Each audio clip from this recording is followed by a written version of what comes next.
नमस्कार, मैं अंजना और आप देख रहे हैं ईश्वर इंडियन न्यूज। आइए रुक करते हैं आज की बड़ी खबर पर।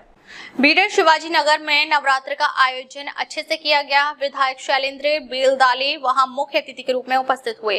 उन्होंने लोगों से बातचीत की और कहा कि आपके क्षेत्र में विकास का काम करेंगे। सभी को नवरात्रि की शुभकामनाएं दी।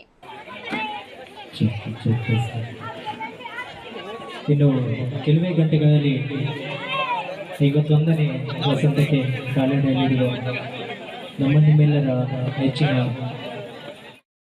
ಎಲ್ಲರ ಮಕ್ಕಳು ಉಜ್ವಲ ಭವಿಷ್ಯ ಆಗಲಿ। ತಾವು ಕೂಡ ಒಳ್ಳೆ ಪೂಜೆ ಮಾಡ್ರಿ।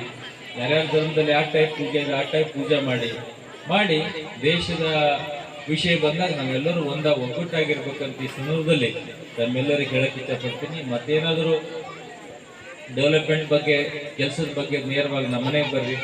ಸಾಧ್ಯ ಆದಷ್ಟು ಕೆಲಸಗಳು ನನ್ನ ಇತಿಮಿತಿಯಲ್ಲಿ ಏನಿದೆ ಅದು ಕೆಲಸವನ್ನು ಎಲ್ಲ ಸಮಾಜದ ಒಣಿಯ ಕೆಲಸ ಮಾಡಿಕೊಡ್ತೀನಿ ಅಂತ ಈ ಸಂದರ್ಭದಲ್ಲಿ ಹೇಳಿ, ನಮಗೆ ಮತ್ತೆ ಈ ಜಾಗ ಗಾರ್ಡನ್ ಇದೆ ಇಲ್ಲಿ, ಇದು ಗೌರ್ಮೆಂಟ್ ಜಾಗ ಇತ್ತು, ಮತ್ತೇನಾದ್ರೂ 2 ಗಾರ್ಡನ್ ನಾನು ಡೆವಲಪ್ಮೆಂಟ್ ನಮ್ಮ ಆಶೀರ್ವಾದದಿಂದ ಮಾಡ್ತಾ ಇದ್ದೀನಿ।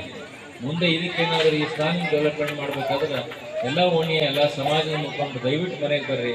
ನನಗೆ ಇದ್ದಂಥ ಅವೈಲಬಿಲಿಟಿ ಆಫ್ ಫಂಡ್ಸ್ ಅದ್ರ ಮೇಲೆ ನಾನು ಕೆಲಸ ಮಾಡಿಕೊಡ್ತೀನಿ ಅಂತ ಹೇಳಿ ತಾವು ಒಳ್ಳೆ ಕಾರ್ಯಕ್ರಮ ಆಯೋಜನೆ ಮಾಡಿದ್ರಿ। ತಾವೆಲ್ಲ ರಾಜಕೀಯ ಭಾಷಣ ಯಾವಾಗ ಕೇಳ್ತಾ ಇರ್ತೀರಿ, ಅದಕ್ಕೆ ಈ ಒಂದು ರಸಮಂಜರಿ ಮತ್ತು ದೇವರ ಒಂದು ಹಾಡುಗಳು, ಸಂಸ್ಕೃತಿ ಹಾಡುಗಳು ತಾವು ಕೇಳಿ ಅದು ಪುನೀತರಾಗಬೇಕು।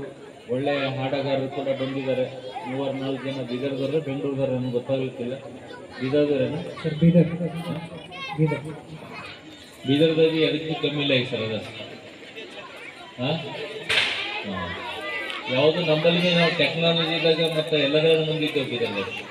ಅದು ಬೀದರ್ದವ್ರು ಯಾರಂತ ಒಳ್ಳೇದಾಯಿತು, ತಮ್ಮ ಜೀವನ ಉಜ್ವಲ ಆಗಲಿ, ತಮ್ಮ ಭವಿಷ್ಯ ಉಜ್ವಲ ಆಗಲಿ ಅಂತ ಹೇಳುತ್ತಾ ನಮ್ಮೆಲ್ಲರಿಗೂ ಒಳ್ಳೇದಾಗಲಿ, ಶುಭವಾಗಲಿ। ಜೈ ಹಿಂದ್, ಜೈ ಕರ್ನಾಟಕ। ಇದು ಅರ್ಥವಾಗುವ ರೀತಿಯಲ್ಲಿ ಹಾಗೂ ತಮ್ಮ ಅನುಭವದ ನುಡಿಗಳನ್ನ ನಮ್ಮ ಜೊತೆ ಹಂಚಿಕೊಂಡು ಹಾಗೂ ಕಾರ್ಯಕ್ರಮಕ್ಕೆ ಹಾಜರಾಗಿ ಕಾರ್ಯಕ್ರಮದ ಕಳೆ ಇನ್ನೂ ಹೆಚ್ಚಾಗುವಲ್ಲಿ ಪ್ರಮುಖ ಕಾರಣಕರ್ತರಾಗಿದ್ದಕ್ಕೆ ಮಾನ್ಯ ಶಾಸಕರು ಹಾಗೂ ಎಲ್ಲ। अब तक के लिए बस इतना ही। फिर मिलते हैं एक ऐसे ही बड़ी खबर के साथ। तब तक के लिए नमस्कार और देखते रहिए ईश्वर इंडियन न्यूज।